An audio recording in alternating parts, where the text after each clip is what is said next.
విజయవాడ నగరంలో కలుషిత నీటికి 9 మంది బలై 2 నెలలవుతోంది. ఎర్రటి నీరు, దుర్వాసనతో ఉన్న నీటిని తాగి డయేరియా బారిన పడి మరణించారు. ప్రతిరోజు 2 నుంచి 3 వరకు డయేరియా బారిన పడి ఆసుపత్రి పాలవుతున్న ఘటనలు కొనసాగుతూనే ఉన్నాయి. అయినా అక్కడి నీటి పైప్ లైన్లు బాగుపడలేదు. అధికారులు హడావిడి చేసి వదిలేశారు. కలుషిత నీరు తాగి రోగాల బారిన పడటం ఎన్టీఆర్ జిల్లా ప్రజలకు ఆందోళన గురిచేసింది.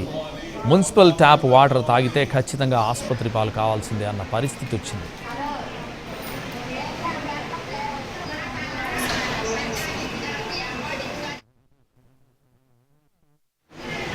నాలుగు రోజులకు ఒకసారి పట్టుకుంటామండి నీళ్ళు, 4-3 బిందులు.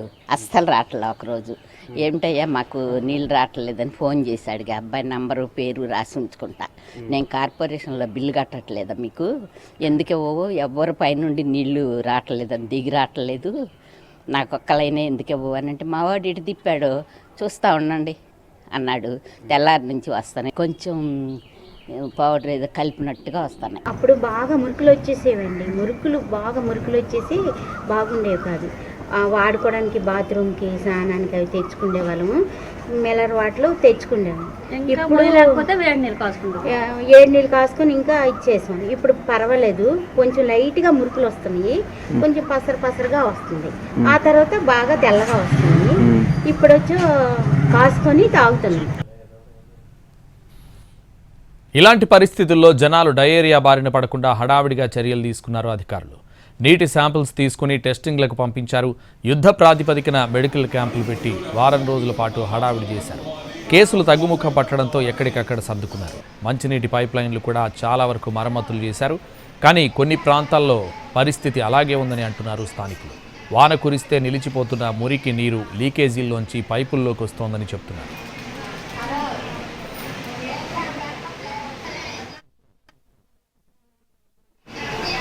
మినరల్ వాటర్ మేము తాగలేక మా బోరు వాటర్ మేము కాసుకొని చల్లార్చుకుని తాగుతున్నాం.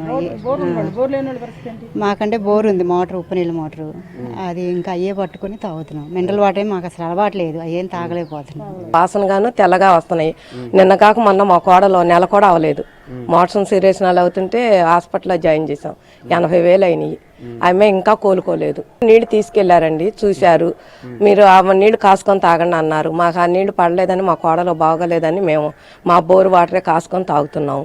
ఇంకా నీళ్ళు అలాగే వస్తున్నాయి. ఇంకా మేము వాడతలేదు, ఆ నీళ్లు కాసుకోవట్లేదు, తాగట్లేదు, అసలు ఇంకా వాడట్లేదండి. నీళ్లు ఇంకా చూస్తున్నాను, పడుతున్నాను. పట్టినప్పుడు కూడా ఇంకా తెల్లగాను వాసనగానే.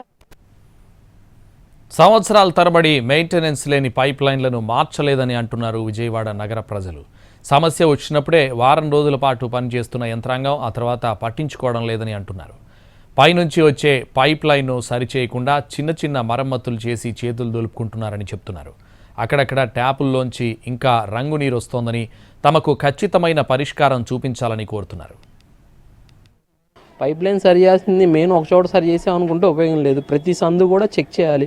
కాలువ వాటర్ పైప్ లైన్లో కలుస్తుంది, దాన్ని అరికట్టాలి మెయిన్ ప్రధానంగా అది. ఎందుకంటే బోరు ఉన్న వాళ్ళ పరిస్థితి ఏదో రకంగా మేము అడ్జస్ట్ అయి తాగుతున్నాం. కొండ ప్రాంతంకి వెళ్తే అసలు బోర్లు వేసే అవకాశం లేదు, వాళ్ళకి వేరే గత్యంతం లేదు. ఇక గతి లేక తాగుతున్నారు. కొంతమంది క్యాన్లు తీసుకెళ్లే పరిస్థితి లేదు. ఎందుకంటే ఒక ఇంటికి వెళ్ళాలంటే కనీసం 250 మెట్లు పైన దాటుకుని వెళ్ళాలి. క్యాన్లు ఏం తీసుకెళ్తారు సార్ వాళ్ళు?